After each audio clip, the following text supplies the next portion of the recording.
प्रिय दर्शकों, जाड़े का मौसम चल रहा है।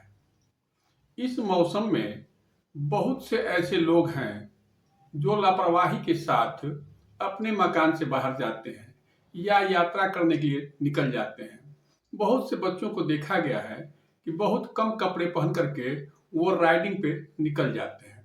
परिणाम स्वरूप उन्हें ठंड लग जाती है और ठंड लगने के बाद उन्हें काफी परेशानी शुरू हो जाती है। कई बार घटनाओं में आपने सुना होगा कि दो बच्चे मोटरसाइकिल से जा रहे थे और उन्हें ठंड लगी और ठंड लगने के बाद जैसे वो आग तापना शुरू किए, उनकी डेथ हो गई। इस तरह की घटनाएं अक्सर जाड़े के दिनों में सुनने को मिलती हैं। यदि किसी व्यक्ति को कोल्ड का एक्सपोजर हो गया तो उसे कोल्ड का एक्सपोजर कितना हुआ है, उसे उस समय क्या करना चाहिए, किस समय उसे आग का सहारा लेना चाहिए, किस समय उसे हॉस्पिटल का सहारा लेना चाहिए और किस समय उसे हार्ड ड्रिंक का सहारा लेना चाहिए, इन सब बातों को मैं इस वीडियो में आगे बताने जा रहा हूँ।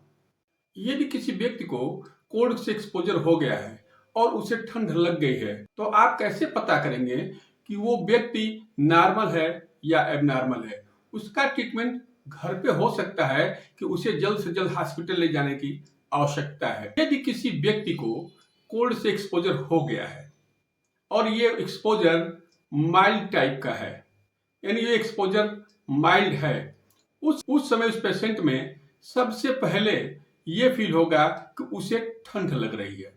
ठंड लगने के साथ ही साथ उसमें कपकपी शुरू हो जाएगी और वो दांत कड़कड़ाना शुरू कर देता है। यदि उस समय उसके बीपी को देखा जाए तो उसकी बीपी थोड़ी बढ़ी हुई सी होती है तथा हृदय की गति और श्वास की गति भी थोड़ी बढ़ जाती है। उस समय यदि उसका टेम्परेचर नापा जाए तो उसका टेम्परेचर 98.4 फ़ारेनहाइट से लेकर के 90 फ़ारेनहाइट के बीच में रहता है। यदि इतना टेम्परेचर रहता है और इस तरह के सिम्टम रहते हैं तो आप ये समझ जाइए कि उस व्यक्ति को माइल्ड कोल्ड एक्सपोजर हुआ है। यदि माइल्ड कोल्ड एक्सपोजर हुआ है तो उस समय आप हल्की हल्की आग का सहारा ले सकते हैं। लेकिन जब भी आपको ठंड लगे तो सबसे इम्पोर्टेंट चीज ये है कि आपको आग से थोड़ा परहेज ही करना चाहिए। सबसे बेहतर तरीका ये होता है कि आप थोड़ा थोड़ा गर्म पानी, गर्म चाय या गर्म दूध का सेवन करना शुरू करें। कुछ ही मिनट के बाद आपको काफी आराम मिलेगा। माइल्ड कोल्ड एक्सपोजर के केस में जो कपकपी है वो बंद हो जाती है, उसको उलझन होने लगती है, उस व्यक्ति को चक्कर आने लगता है, उस व्यक्ति की आवाज लड़खड़ाने लगती है तथा चलने में भी उसे दिक्कत होता है। इनकोऑर्डिनेशन ऑफ मसल शुरू हो जाता है, वो चलने में लड़खड़ाने लगता है। उस समय यदि उसका टेम्परेचर देखा जाए तो उसका टेम्परेचर 90 फ़ारेनहाइट से नीचे चला आता है।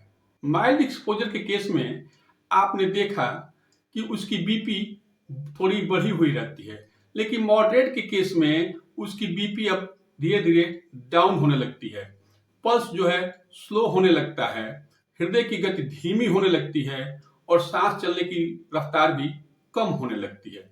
यदि इस तरह के सिम्टम उस मरीज में मिलते हैं तो आप ये मान लीजिए कि उसको मॉडरेट कोल्ड एक्सपोजर हो चुका है।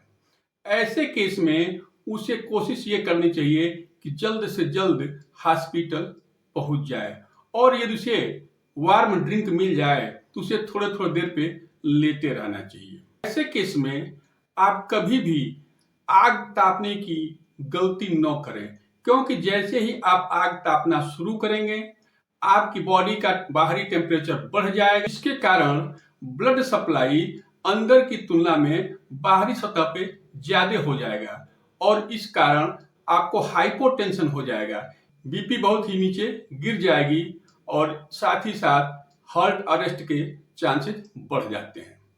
कहने का तात्पर्य यह कि कभी भी यदि आपको बहुत ही ज्यादा ठंडक लग गई है तो उस समय कभी भी आप एक्सटर्नल हीट का प्रयोग न करें। कोशिश ये करें कि शरीर को हम अंदर से गर्म करें, न कि बाहर से।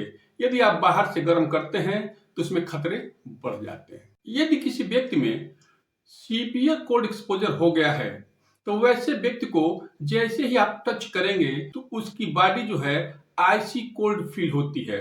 जब उसका आप बीपी नापेंगे तो उसका बीपी बहुत ही गिरा हुआ होता है, उसके हृदय की गति बहुत ही धीमी हो जाती है और साथ ही साथ सांस लेने की रफ्तार भी घट जाती है। ऐसे व्यक्तियों में बेहोशी आ जाती है। यदि ऐसा कोई व्यक्ति कोल्ड एक्सपोजर के कारण हो गया है तो उसे तुरंत हॉस्पिटलाइज करने की आवश्यकता है।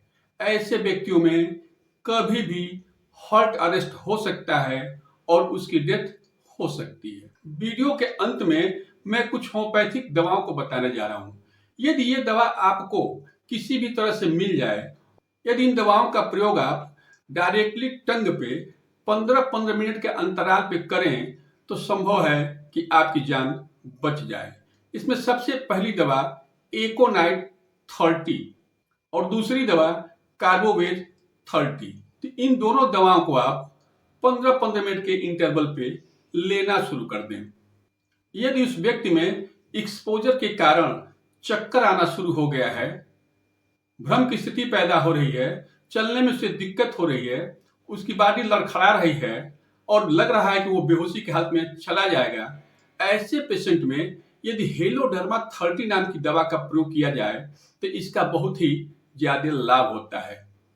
इन दवाओं का प्रयोग आप इमरजेंसी ड्रग के रूप में करें तथा उसके बाद आप कोशिश करें कि उस पेशेंट को जल्दी से जल्दी हॉस्पिटलाइज करा दें। प्रिय दर्शकों, यदि आप लोगों को मेरा वीडियो अच्छा लगा हो तो लाइक करें, शेयर करें और सब्सक्राइब करें। धन्यवाद।